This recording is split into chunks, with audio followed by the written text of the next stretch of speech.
Hey, what's up everybody? It's Rutek. Today I'll be talking about the best gaming PC that you can build with $500. In short, AMD's new line of the 5000 series processors with integrated graphics are phenomenal and surprisingly affordable considering they're brand new, have 7nm transistors, and just really are super snappy CPUs with the awesome Vega integrated GPU. It's tough to be able to say that PC gaming is affordable anymore with these GPU prices, but the AMD APUs are game changers when it comes down to it. And this $500 PC that I will be talking about, you guessed it, is using one of the new 5000 series AMD APUs. And not only that, but it's overall a really strong PC even for non-gaming purposes. It's also highly upgradable, so if you want to upgrade beyond the integrated Vega graphics, you 100% can with this build, as you'll find out. So before I talk about the best parts you can get for a $500 gaming PC, I want to tell you about Digital Chill Mart. DigitalChillMart.com is the best place to get cheap Windows 10 license keys. If you're building a PC or have built one, but you're still running an unactivated version of Windows, Digital Chill Mart has you covered. Simply go to the front page of their website, scroll down a little bit, and you'll find Windows 10 Home and Pro for great prices. And the price gets better. I have a coupon code for you guys to use. Type in RUTEK right here and it'll instantly be applied. Link for Digital Chill Mart will be in my description. All right, so let's get started with the star of the show, the CPU. So the central processor I chose out for this PC is the AMD Ryzen 5600G. First, I want to talk about straight specs. The 5600G is a 7nm AMD processor with 6 cores, 12 threads, base clock of 3.9 GHz, and boost clock of 4.4 GHz. It also supports overclocking, which is awesome. This CPU launched in April of 2021, but only started becoming available and affordable around 2 months ago. So you're pretty much getting a brand new processor here. Moving on to the 5600G's integrated graphics, this APU has the RX Vega 7 graphics. That sentence likely won't mean much to most of you, so let me tell you how this thing will run games. The Vega 7 graphics will no doubt be able to run your classic lower demanding games such as League, CSGO, Valorant, Minecraft, etc. with absolute ease. You could definitely run these games at 1080p or 1440p while maintaining well above 60 frames per second consistently. When it comes to the higher demanding games such as Fortnite, Overwatch, Rainbow Six, and Grand Theft Auto 5, you'll be able to run these games at 1080p with 60 FPS consistently as long as you're running with the lower graphic settings, being all low or a combination of low and medium. Now, unfortunately, those higher demanding games like the new Call of Duty games, Battlefield, Cyberpunk, etc., well, those are not going to run great at 1080p or even 900p. If you want to play those games with a good frame rate, unfortunately, you'll have to either raise your budget or opt for a different build with a used graphics card. I also can't forget mentioning that this processor also comes with the AMD Wraith Stealth cooler, which, as everyone can agree upon, is one heck of a deal for being a bundled cooler when compared to Intel's stock coolers. And now for the next part, the motherboard. I chose out the ASRock B550M Phantom Gaming 4 Micro ATX motherboard. The reason is simple. This is a reliable and compatible motherboard that will do just fine for this build.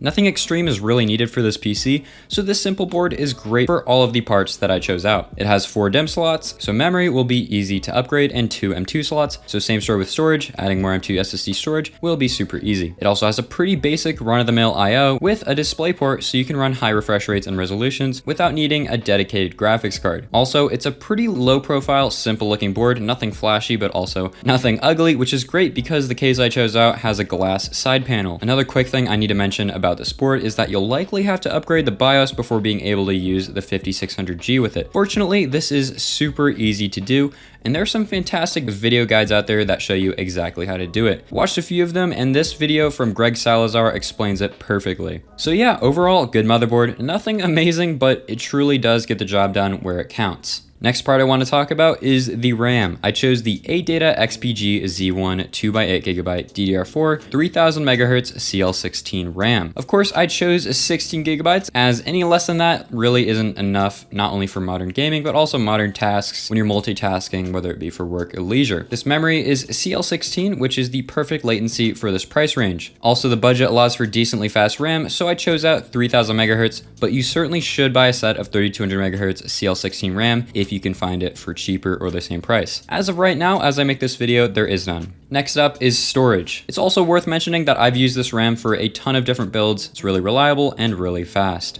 Next up is storage. I chose the Crucial P2 500GB NVMe SSD. I'm just gonna say right now that I have used this memory in, I believe, over half of my budget builds, and it is seriously some affordable, reliable, fast storage. It really gets the job done, especially for how much it's priced at. And 500GB, perfect amount for a typical modern game library. If you need more storage, there is also a 1TB version of this exact storage. I'll have both versions in my description. Now for the case. You really could use any case that is labeled ATX or micro ATX, but I personally believe that the Silverstone PS15 micro ATX case is the best looking case for the price at the moment. It has a mesh front, which makes for great airflow, comes with one 120mm fan, and has a tempered glass side panel. Also, it's a pretty good looking white case. I personally am a huge fan of white cases, but again, you could really choose any ATX or micro ATX case that you'd like. Last but not least, we have the power supply. Fortunately, power supplies are a lot cheaper than they were compared to 3-ish months ago by about $20 to $30, so you can get some pretty solid power supplies for cheap now. And with that being said, I chose out the EVGA BA 500 watt 80 plus bronze certified power supply. 500 watts of 80 plus bronze power is more than enough for this build, which is perfect because it gives you a ton of cushion for potential future upgrades. Also, EVGA is one of the more reliable, well-known brands when it comes to power supplies, and you certainly do not want to mess around when it comes to the power supply. And those are all the parts for this $500 PC. It's honestly great that AMD makes these APUs, as it gives a nice option for budget gamers who aren't trying to buy used cards. And honestly, I don't blame you if you're not with the buy a used graphics card movement, as a lot of the cards you find for sale for decent prices were previously used for crypto mining, which means they were heavily used for super long periods of time. But yeah, that'll wrap this video up. If you enjoyed the video, drop a like. Have any comments or questions, drop a comment below. And if you enjoy the content that you're seeing, drop a sub. Thanks for watching. Peace out.